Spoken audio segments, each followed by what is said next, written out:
আল্লাহর হাবিবের ইন্তেকালের সময় ও বাবা আজরাইল আলাইহিস সালাম কামলিওয়ালা নবীর রূহ মুবারক কবজ করার পরে সুলতানিয়াত রূহটা হাতে আনবেন। এটার জন্য আল্লাহ কয় খবরদার খবরদার খবরদার, তোমার আমার দেহ রূহ হলো 5টা, নবীজির দেহ মুবারকের রূহ হলো 7টা।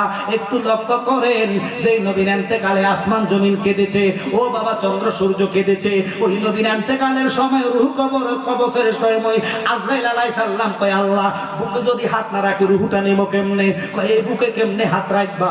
বুকের খবর তুমি জানো নি, যার নূর দিয়া আমি আল্লাহ আরশ কুরসি লৌহ কলম বানাইলাম, ফেরেশতা বানাইলাম, মানব জাত বানাইলাম, জিন জাত বানাইলাম, ওই নবীর নূরের বুকে হাত দিলে তুমি আজরাইল জ্বলে সরকার হইয়া যাইবা।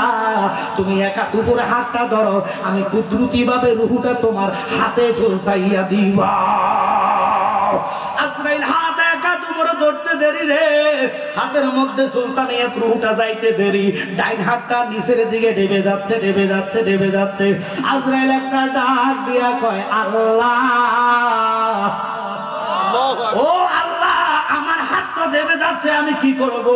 আল্লাহ কয় খবরদার বাম হাত ডাইন হাতের নিচ দিয়া ধরো, আর বন্ধুর রূহ মুবারকের দিকে তাকাইয়া 11 বার দুরূদ শরীফ আদায় করো। এবার আজরাইল কি করলেন? রূহটা লইয়া আর দেরি করলেন না, ও বাবা ইল্লিন আর সিজ্জিন দুটা স্থান, সিজ্জিন দুজক, ইল্লিন জান্নাত, রূহটা দুটা জায়গা হস্তান্তর করা লাগে। আসামি ধরার পরে নিয়ে যাইব মাধবপুর, হস্তান্তর করে দিবে, মামলা লিখবে, কত ধারার মামলা, লেখার পরে সালাম করব কোর্টে, কথা কোন ঠিক কিনা? কিন্তু এবার দেখেন আজরাইলের ডিউটি কবজ করা, এরপরে আর তার দায়িত্ব নাই। রূহটারে হয়তো ইল্লিন আর নতুবা সিজ্জিন দুটা জায়গায় হস্তান্তর করে। ইল্লিন অর্থাৎ বেহেশতের অংশ, ওই জায়গার মধ্যে রূহটারে রাখলে খোদার কসম জান্নাতি চেহারার মধ্যে জান্নাতি কালার বসে। এই জন্য কোন লোক মারা গেলে চেহারা দিয়ে তাকাইলে চাইতে মন চায়, কারণ তাদের চেহারার মধ্যে জান্নাতি নূর বসে। বাজান আর এমন লোক মারা যায় হা কইরা থাকে, রশি দিয়া অথবা গামছা দিয়া বাইন্দা মুখে মিলাল লাগে, চোখ এটা দিয়া চাইয়া থাকে, এটারে রাত্র পর্যন্ত চৌপাশের ভয় লাগে, কথা কন না খা আব্বা। এটার দুটা মরার কাহিনী, কারণ আজরাইলে এমন এমন ভয়ঙ্কর সুরূপ ধরে। এটা কাদের জন্য? যারা ইমান হারা মুসল্লি আর যারা ইমানদার হবে, মুত্তাকিন হবে, মুর্শিদ ধরনেওয়ালা হইব। খোদার কসম আমার কথা না, তাফসীরে মাজহারির মধ্যে আল্লামা ইমাম সানাউল্লাহ পানিপতি তিনি বলেন কুওয়াতান আফসাদে ফায়াযহাবুনা মিনাল আরদি ওয়াস সামাই ওয়াজ জান্নাতি ওয়া ইউদাম্মিরু আদাকুম ইনশাআল্লাহু তাআলা। আল্লাহর ওলিরা ইন্তেকালের পরে তাদের পাওয়ার 40 গুণ হয়ে যায়। তখন ভক্তবিন্দু মৃত্যুর দুয়ারে গেলে ইল্লা রাহমাতাল লিল আলামিন, আমার কামলিওয়ালা নবী কয় তুমি তো বায়াত পীরের হাতে হইছো না, বায়াত হইছো আমি নবীর কাছে। মুর্শিদের সুরুত নমুনা দইরা ওই নবীজির প্রেমিক উম্মতের কাছে আয়েশা তারে রহমতের কুলে তুইলা লয়। আজরাইল যত বড় ভয়ঙ্কর সুরুত লোক না কেন রে, আল্লাহর হাবিব কয় আমার নুরানি চেহারার দিকে তাকায়া থাকবা, আজরাইল রূহ লইয়া যাইব, তুমি উম্মত টের পাইতা না। নারে তাকবীর, নারে রিসালাত, আহলে সুন্নাত ওয়াল জামাত, খানদুরা দরবার শরীফ। সাকারাতের বিছানাতে কি যে যন্ত্রণা, সাগরের পানি দিলে তৃষ্ণা মিটে না। বলেন সাকারাতের বিছানাতে কি যে যন্ত্রণা, সাগরের পানি দিলে তৃষ্ণা মিটে না। ওরে কাউসারের পানি দিবেন, কাউসারের পানি দিবেন, তাহাকে জানো। ভালো যদি বাসতে হয় নবীকে বাসো বাজান, মন যদি দিতে হয় নবীকে দিও।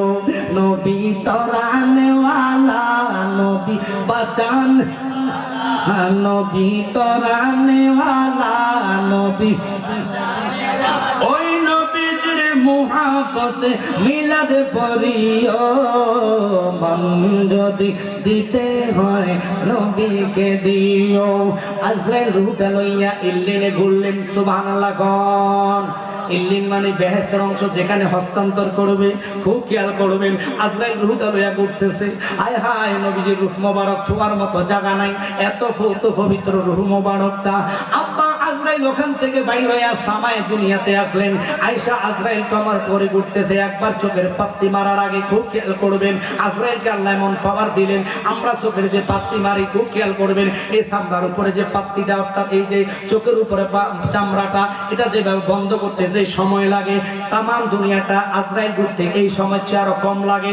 একসাথে বলবেন সুবহানাল্লাহ।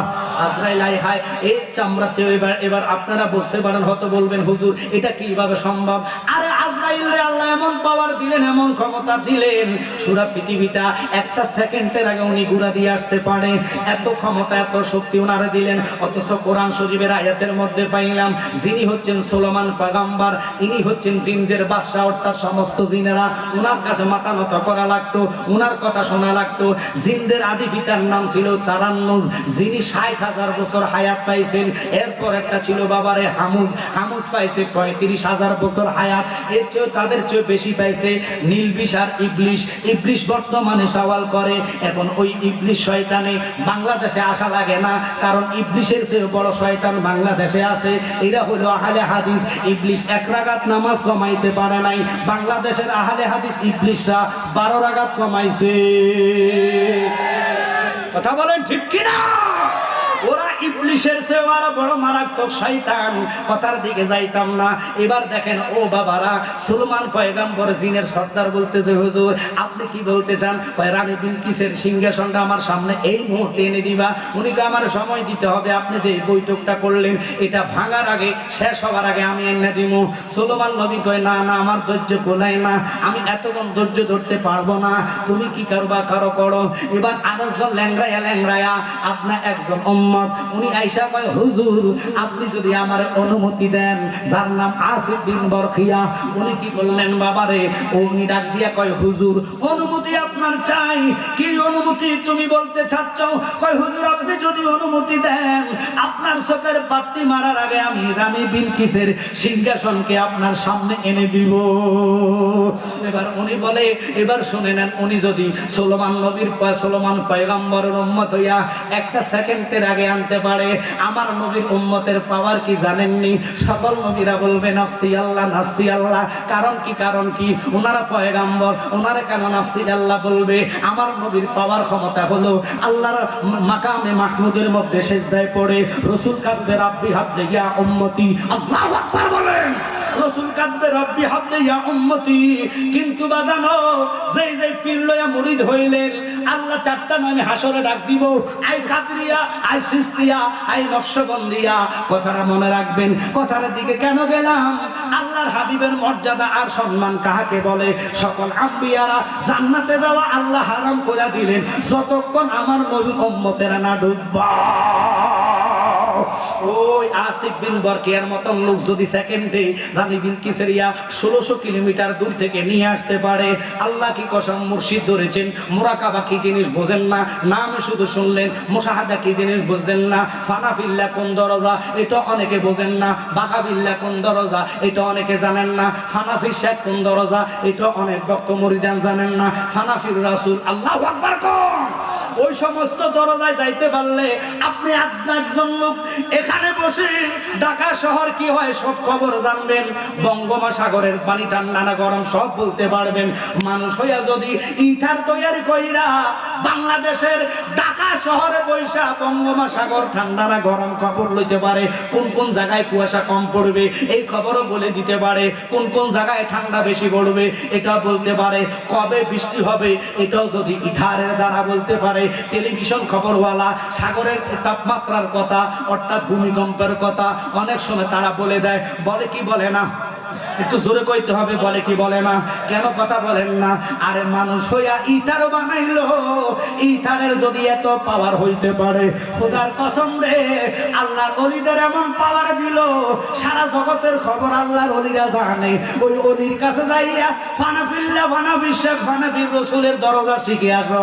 শিখা তুমি আজকে কাশিমনগর তালিবপুর স্কুলের মাঠে বৈশা চক্ষু বন্ধ করে যদি কয় আমেরিকা কি খবর, আল্লাহর কসম, মাওলা তোমার চোখে মোবাইল ভিডিও রেফারেন্সের মতন, ভিডিও কলের মতন তোমার সামনে আল্লাহ ধরে বসবো।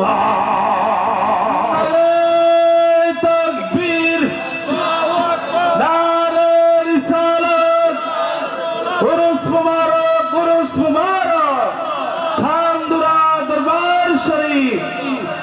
আপনাদের কি কষ্ট হচ্ছে? না, একটু কথা বলবো, কষ্ট হচ্ছে। বাজান শোনেন, মানুষ তো আসলে রসুল বলে দিয়েছে সবাই ইমানদার হবে, তবে আশেক রসুল, আশেক মুস্তফা দরজাটা পাওয়াটা অনেক কঠিন ব্যাপার। আপনারা জানতে হবে, বুঝতে হবে, আল্লাহর হাবিবকে সাহাবায়ে কেরাম এমনি এমনি পাইছে না।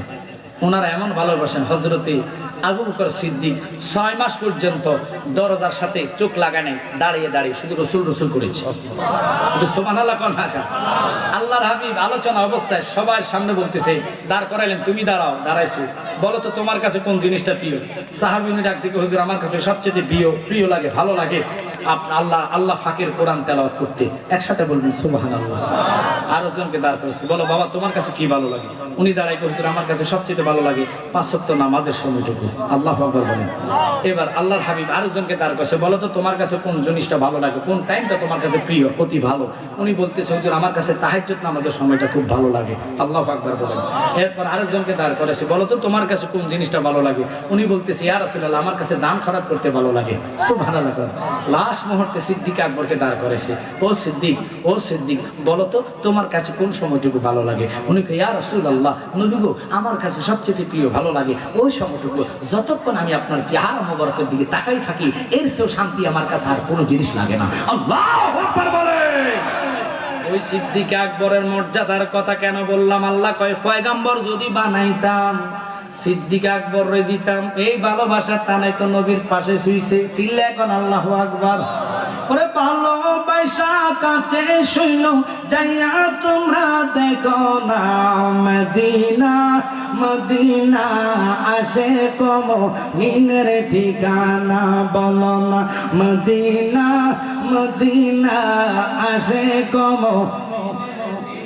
দিদার চেয়ে কাদর বাবা, দিদার চেয়ে কাদর বাবা, হনা নবীর দিওয়ানা, মদিনা মদিনা আসে কম ঠিকানা, বলো না মদিনা মদিনা আসে কম।